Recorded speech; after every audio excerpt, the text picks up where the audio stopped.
aktivis 98 mendesak KPK untuk apa? Untuk memeriksa Pak Jokowi. Dari mana? Dari landasan dari hasil OCCRP gitu ya. Nah, sebelum saya masuk situ mungkin saya jelaskan supaya masyarakat paham. Ya. Jadi nih yang namanya label aktivis 98 ini udah banyak yang menggunakan, dan nggak cuma satu kelompok, banyak. Ya ada, saya aja pakai kan Rusen 98 karena memang saya dulu pernah bergerak di 98 itu, ya pernah ikut terlibat. Nah, apakah 98 itu bisa diklaim oleh siapa saja? Bisa, selama dia pernah terlibat dalam sejarah tersebut. Jadi sekarang ada yang ngaku-ngaku nih aktivis 98, aktivis yang mana? Dulu dia siapa gitu loh. Ya kelompoknya di mana? Kan bisa kita pecah. Ada yang kelompoknya ormas seperti GMNI, PMII, HMI, PMKRI dan lain-lain. Ada yang kelompoknya dari kelompok dulu ya Senat ya atau swasta ya, itu bisa KM ISTN, KM UKI, KM Forkot, KM dan lain-lain ya. Ada juga bisa juga bentukan yang organisasi-organisasi gerakan seperti Forkot ya, FKSMJ ya, Famret dan lain-lain lah. Jadi semua bisa gitu ya menggunakan. Nah, selama dia ini. Jadi kalau masyarakat menilai, oh berarti Pak Jokowi digugat dong dengan aktivis 98. Wah, rasain. Itu biasa aja, itu masuk upil, itu kelompok yang menggugat itu masuk upil gitu. Itu kelompok yang terafiliasi dengan PDIP, paling dengan Adian Apitupulu, dengan Masinton ya kan. Ya dia juga gitu. Yang sekarang memang posisinya lagi nggak bagus gitu. Karena memang mereka juga nggak bagus juga kan leadershipnya, memimpinnya. Oke Bapak Ibu, kali ini ada sekelompok orang yang mengaku dari aktivis 98. Mereka langsung melaporkan Pak Jokowi ke KPK atas dugaan bahwa Pak Jokowi dan keluarganya melakukan korupsi. Oke guys, kita simak dulu videonya berikut ini. Mendesak KPK untuk segera memeriksa harta kekayaan Joko Widodo beserta kekayaan keluarganya, istrinya, anak-anaknya, menantunya, dan saudara-saudaranya dalam 10 tahun terakhir. Sebab rilis OCCRP itu dengan tegas mensiratkan banyaknya warga negara Indonesia dan dunia yang memberi perhatian atas seluk-beluk dan asal-usul kekayaan Joko Widodo dan keluarganya yang sangat fantastis. Ini kami sampaikan kepada Ketua KPK. Perihalnya segera usut tuntas dugaan korupsi Saudara Joko Widodo dan keluarganya. Sebagaimana termaktub dalam Undang Dasar 45, bahwa setiap warga negara memiliki kedudukan yang sama dalam hukum dan pemerintahan, sesuai dengan pasal 27 ayat 1 Undang Dasar 45. Atas dasar itu, kami bermaksud mengingatkan kembali kepada KPK agar dalam penegakan hukum untuk memberantas korupsi tidak tebang pilih, tidak tumpul ke atas dan tajam ke bawah. Siapapun sama di muka hukum, termasuk mantan Presiden Joko Widodo dan keluarganya. Bahwa mantan Presiden RI yang ke-7 yang kami laporkan KPK 3 tahun lalu bernama Joko Widodo telah disebutkan oleh lembaga internasional organisasi Crime and Corruption Reporting Project sebagai salah satu mantan presiden terkorup di dunia. OCCRP menyebutkan bahwa Joko Widodo secara signifikan melemahkan Komisi Pemberantasan Korupsi.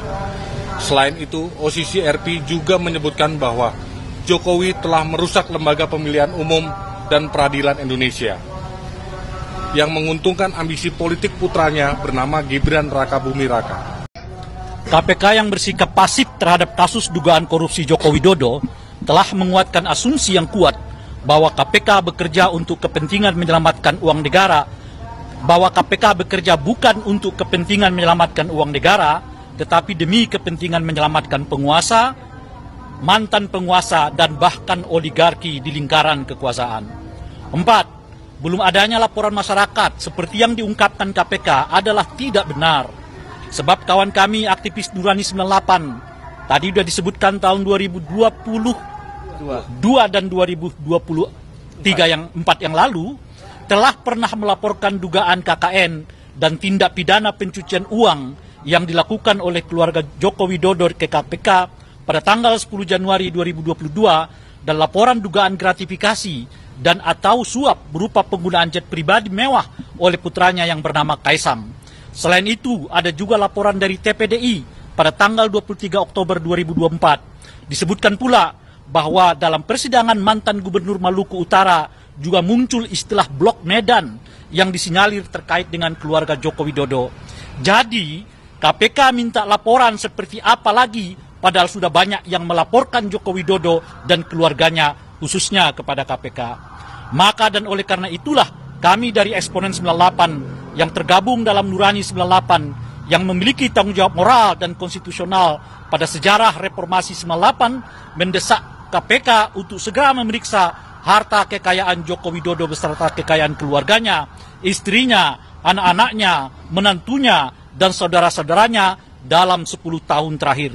Sebab rilis OCCRP itu dengan tegas mensiratkan banyaknya warga negara Indonesia dan dunia yang memberi perhatian atas seluk-beluk dan asal-usul kekayaan Joko Widodo dan keluarganya yang sangat fantastis. Oke guys ya, itu tadi ada beberapa tokoh-tokoh yang mengaku dari aktivis 98. Mereka membuat laporan ke KPK dugaan bahwa Pak Jokowi ini melakukan korupsi untuk kekayaan dirinya dan juga keluarganya, dan itu didasari dari laporan atau berita OCCRP ya. Nah guys, di video yang pertama tadi ada seorang bapak dari aktivis 98 juga. Dia mengatakan bahwa dia bingung jika ada kelompok atau komunitas yang mengatasnamakan aktivis 98, sedangkan dirinya juga aktivis 98. Artinya ada sebagian oknum-oknum yang mengatasnamakan aktivis 98 tetapi tidak mengakomodir semua lapisan atau semua orang-orang yang pernah terlibat dalam aktivis 98 itu. Ya, jadi ada yang dengan sengaja mengaku-ngaku atau mengatasnamakan tanpa meminta persetujuan dari semua aktivis 98. Dan tujuan oknum-oknum ini ya jelas tadi ya, mereka ingin menghancurkan bagaimana bisa penjarakan Pak Jokowi ini. Nah Bapak Ibu, kalau orang melaporkan pejabat melakukan korupsi ya untuk kekayaan pribadi dan keluarganya, silakan ya, itu sangat bagus sekali. Namun semuanya itu tentu harus bisa dibuktikan. Jangan melaporkan atas dasar karena kebencian, karena sakit hati, karena ketidaksukaan. Tapi Anda harus memiliki bukti-bukti yang menguatkan laporan Anda itu. Nah ini bukti tidak ada, hanya berdasarkan laporan atau berita dari OCCRP. Sedangkan OCCRP ini beritanya udah dia hapus, dan mereka sudah memberikan klarifikasi bahwa mereka tidak memiliki bukti apapun yang menguatkan bahwa Pak Jokowi ini melakukan korupsi. Jadi OCCRP sampai bisa memasukkan Pak Jokowi ini dalam finalis sebagai salah satu orang terkorup di dunia, itu hanya dengan teori saja bahwa selama masa kepemimpinan Pak Jokowi dianggap beliau melemahkan KPK. Nah, untuk melaporkan seseorang melakukan korupsi itu tidak hanya berteori seperti itu. Harus ada pembuktian yang menguatkan bahwa oh betul bahwa dia melakukan korupsi. Jadi Bapak Ibu, saya jadi kasihan ya melihat Pak Jokowi ini diserang dari berbagai sisi, dari segala arah, di dalam negeri, luar negeri ya, dari berbagai organisasi, berbagai tokoh-tokoh yang berusaha mau menjatuhkan dia, mau menyeretkan dia ke penjara. Padahal beliau sudah tidak menjabat sebagai Presiden Republik Indonesia, sudah menjadi rakyat biasa, tetapi masih terus diserang setiap hari. Oke guys, kita lanjut. Mendesak KPK untuk segera memeriksa harta kekayaan Joko Widodo beserta aktivis 98 ramai-ramai mendatangi KPK. Mereka mendesak KPK untuk segera memeriksa harta kekayaan Joko Widodo beserta kekayaan keluarganya, istrinya, anak-anaknya, menantunya, dan saudara-saudaranya dalam 10 tahun terakhir. Sebab, kata dia, rilis OCCRP itu dengan tegas mengisyaratkan banyaknya warga negara Indonesia dan dunia yang memberi perhatian atas seluk-beluk dan asal-usul kekayaan Joko Widodo dan keluarganya yang sangat fantastis.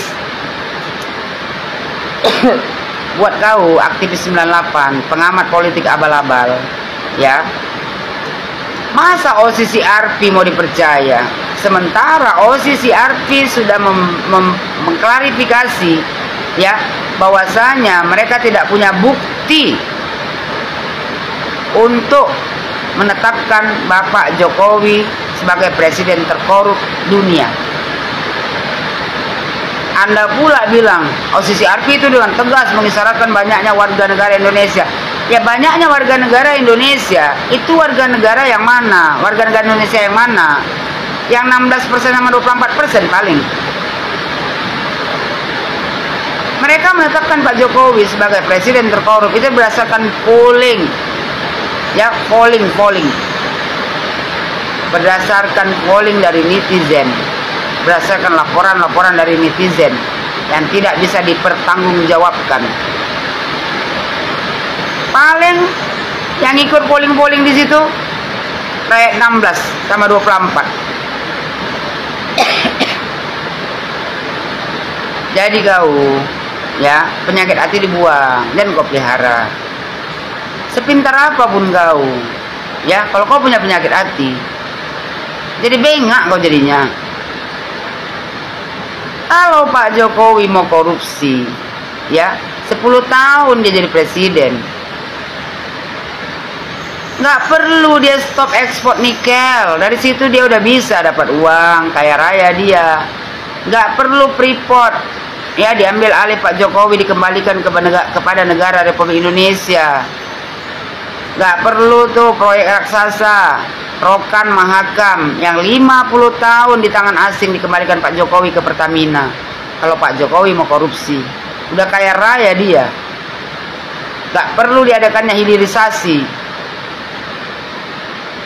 Habis itu kau bilang kan, ya, asal usul kekayaan Joko Widodo dan keluarganya yang sangat fantastis. Fantastis mana kekayaan Joko Widodo dengan Megawati dan keluarganya? Megawati harta kekayaannya 203,34 miliar. Puan Maharani 552,8 miliar. Cucu Megawati 38 miliar, umurnya baru 25 tahun. Sementara Pak Jokowi harta kekayaannya 95,8 miliar. Lebih fantastis mana? Tapi kita rakyat Indonesia, ya, tidak seujon, tidak berpikiran negatif. Kita berpikiran positif. Mungkin Megawati yang mempunyai harta kekayaan 203 miliar, mungkin dia punya usaha, ya, ataupun Puan Maharani yang mempunyai harta yang sangat fantastis 552,8 miliar, mungkin dia punya usaha. Seperti itu cara berpikirnya. Bukan dikit-dikit koruptor, dikit-dikit korupsi. Kalau Pak Jokowi mau korupsi, ya, triliunan duitnya. Jadi berhentilah kalian, para pembenci Bapak Joko Widodo, ya. Kecuali kalian punya bukti. Kalau kalian punya bukti konkret, ya kan, aku salah satu orang yang mencintai Bapak Jokowi, ya, yang menyarankan untuk menangkap Pak Jokowi kalau memang kalian punya bukti dia korupsi. Pak Jokowi itu bersih seperti kata Mahfud MD.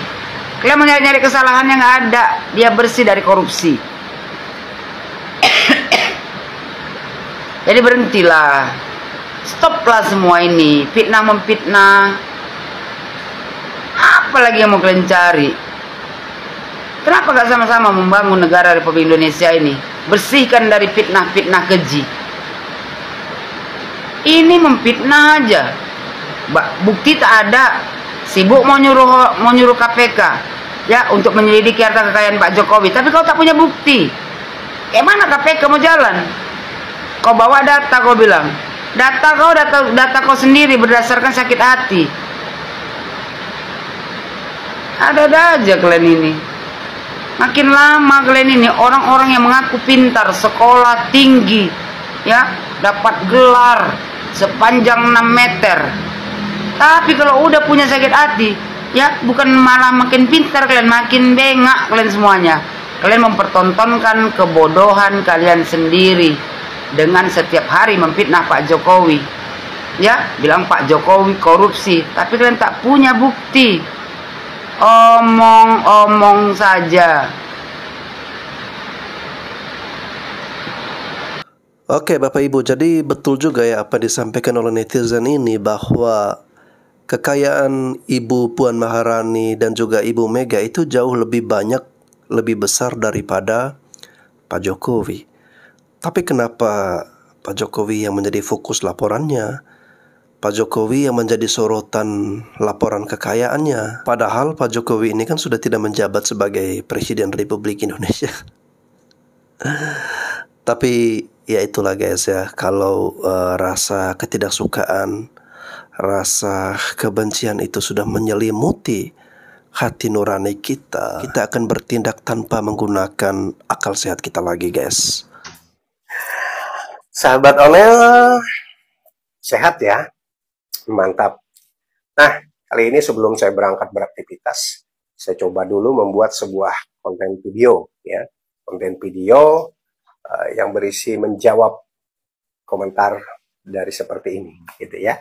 Nah, sahabat Onel, kalau kita menyimak seperti ini, saya dapat memastikan bahwa mereka rakyat kecil seperti ini, sama seperti saya, rakyat jelata ini, hanya terbawa, terprovokasi, terpengaruh oleh ajakan orang-orang yang ingin mendapatkan kepentingan, yang ingin mendapatkan kekuasaan, tetapi tidak pernah. Sehingga muncullah komentar seperti ini. Itu karena semua pejabat penegak hukum sudah tersandra oleh Jokowi. Cut, kita potong sampai di situ dulu. Nah, kalau kalimatnya seperti ini, tanpa sadar beliau ini mengakui betapa hebatnya Jokowi. Coba kita pikir, bagaimana mungkin seorang Jokowi dapat menyandera semua pejabat penegak hukum? Luar biasa kan? Artinya sebuah penegak hukum termasuk orang-orang yang ada di DPR RI yang membuat aturan hukum. Artinya itu standar semua. Satu. Yang kedua, bahwa Jokowi sudah pegang kartu as semua pejabat korup, termasuk para penegak hukum. Nah, beliau tahu dari mana? Orang ini tahu dari mana bahwa Jokowi memiliki kemampuan seperti itu? Baik, saya singkat saja. Yang pertama, kalau Pak Jokowi itu mampu menyandera, artinya di bawah pengaruh Pak Jokowi semua, ya, sobatku, kalau Pak Jokowi itu memiliki kemampuan untuk menyandera semua para penegak hukum, pembuat hukum, maka, mari gunakan akal cerdas, akal sehat. Mengapa Jokowi tidak merubah semua aturan hukum di Republik ini untuk kepentingan dirinya?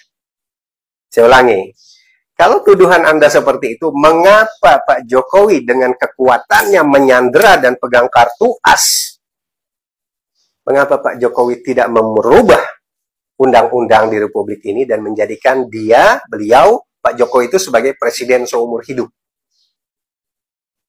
Berpikir cerdas.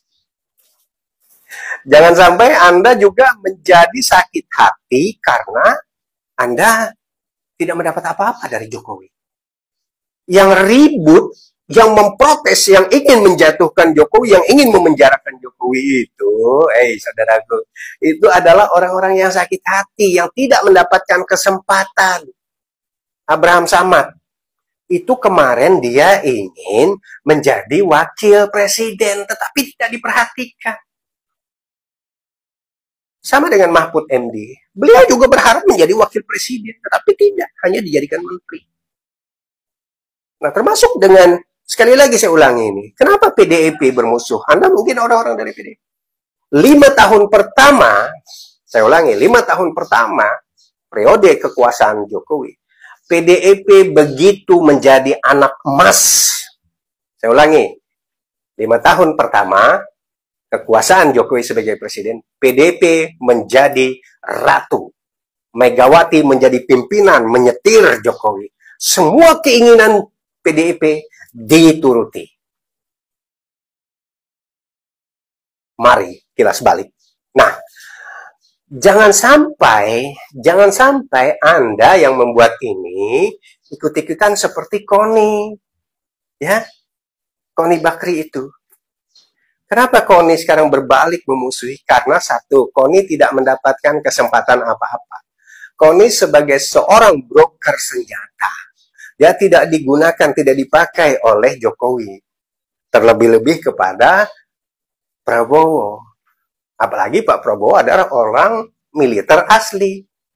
Tahu pergerakan. Itu yang pertama. Yang kedua, ketika suami Koni korupsi, suami Koni itu koruptor. Datang kepada Jokowi, minta bantuan agar supaya ada keringanan, bantuan dilepaskan dari jerat hukum. Jokowi mengatakan, itu bukan urusan saya, itu urusan hukum. Jadilah suaminya sebagai terpidana korupsi. Sakit hati Koni di situ terhadap Jokowi, ya. Lalu Koni juga membuka bahwa cerita membual bahwa istrinya Ibu Iriana itu adalah orang yang suka dengan pemuda-pemuda. Bagaimana mungkin? Bu Jokowi selalu mendampingi Pak Jokowi, selalu ada di rumah. Bagaimana mungkin? Ya. Padahal Koni sendiri yang sudah 3 kali menikah gagal. Mari berpikir cerdas. Saya berharap sahabat-sahabat sekalian tidak perlu terpengaruh. Kita sebagai rakyat jelata nggak perlu dah ikut-ikutan, ya. Jangan sampai seperti itu. Kalau kita orang beragama, karena kita tidak ada permasalahan langsung dengan Pak Jokowi, sudah nggak perlu ikut-ikut menjelekkan Pak Jokowi, ya. Kalau kita mau mengkritisi kebijakannya, ya silahkan pada saat beliau jadi presiden. Tapi beliau sudah jadi masyarakat biasa, apalagi urusan kita. Sekali lagi, kalau tidak ada urusan terkait langsung dengan Jokowi, tidak perlulah kita merasa sok lebih pintar, lebih mengetahui kehidupan Pak Jokowi sekeluarga. Salam akal sehat, menjadi Indonesia, rakyat Indonesia yang cerdas. Oke guys ya, apa yang dijelaskan oleh Bang Onel ini harus kita pahami bahwa orang-orang yang saat ini berusaha untuk menjatuhkan Pak Jokowi, melaporkan Pak Jokowi ke KPK, mencari-cari kesalahan dari Pak Jokowi, pada dasarnya mereka adalah orang-orang yang tersakiti karena tidak mendapatkan atau tidak diberikan jabatan, ya. Jadi kita sebagai rakyat Indonesia, terutama rakyat kecil, kita jangan mau dibodohi oleh orang-orang seperti ini, ya, di mana mereka tidak diberikan atau tidak mendapatkan jabatan, kemudian memusuhi Pak Jokowi, lalu kemudian mencari-cari kesalahannya agar Pak Jokowi ini bisa dikasuskan atau bisa dijebloskan ke penjara. Saudara, ketika saya memperhatikan para haters, ya, terutama orang-orang yang masih sampai hari ini terus mencoba mencemooh Pak Jokowi, membuat fitnah, hoak, ya. Ada 2 ciri khas yang paling terlihat jelas. Yang pertama, sok tahu, ya, dan membuat cerita palsu, hoak, ya. Artinya apa yang dikatakan selalu tidak sesuai dengan fakta. Dan orang-orang ini seperti orang gila yang tidak waras, terus menyuarakan hal-hal negatif sekalipun tidak sesuai dengan fakta. Ya, bahwa kita tahu bahwa pemerintahan sebelumnya sangat berprestasi dan terlihat jelas dari rekam jejaknya. Dan yang kedua, yang menjadi ciri khas dari mereka, yang kedua ini mereka tidak tahu malu. Perasaannya halus sekali, tapi mukanya muka tebal. Ya, mereka ini nggak tahu malu. Biarpun mereka itu tahu, saya percaya di dalam sanubari mereka sadar bahwa apa yang mereka katakan itu tidak benar, tapi mereka tetap katakan. Ya, dan saya Saya tidak habis mengerti. Emangnya mereka ini nggak punya society masyarakat yang ya anak, cucu, keluarga, family, apa nggak melihat gitu sikap mereka ini nggak tahu malu dan tidak waras gitu. Seperti yang selalu saya katakan dalam setiap video reaksi saya guys ya, bahwa Pak Jokowi ini salah satu mantan presiden yang terhebat di dunia ya. Meskipun sudah tidak menjabat sebagai presiden lagi, tapi namanya selalu terus dimunculkan, digaungkan, baik yang positif maupun yang negatif. Masuk itu semua serangan-serangan, hujatan-hujatan, fitnah, isu semua yang coba mengarah untuk menjatuhkan Pak Jokowi. Justru itu membawa dampak yang bagus untuk Pak Jokowi itu sendiri. Beliau tetap populer, beliau tetap eksis, dan pengaruhnya semakin kuat. Dan satu hal lagi, bahwa semakin dicintai oleh masyarakat Indonesia. Pak Jokowi ini adalah tipe pemimpin yang sabar, yang tidak mau membalas, tidak mau menyimpan dendam atau amarah. Semuanya diterima dengan ikhlas, dengan ketulusan beliau, dengan senyuman beliau.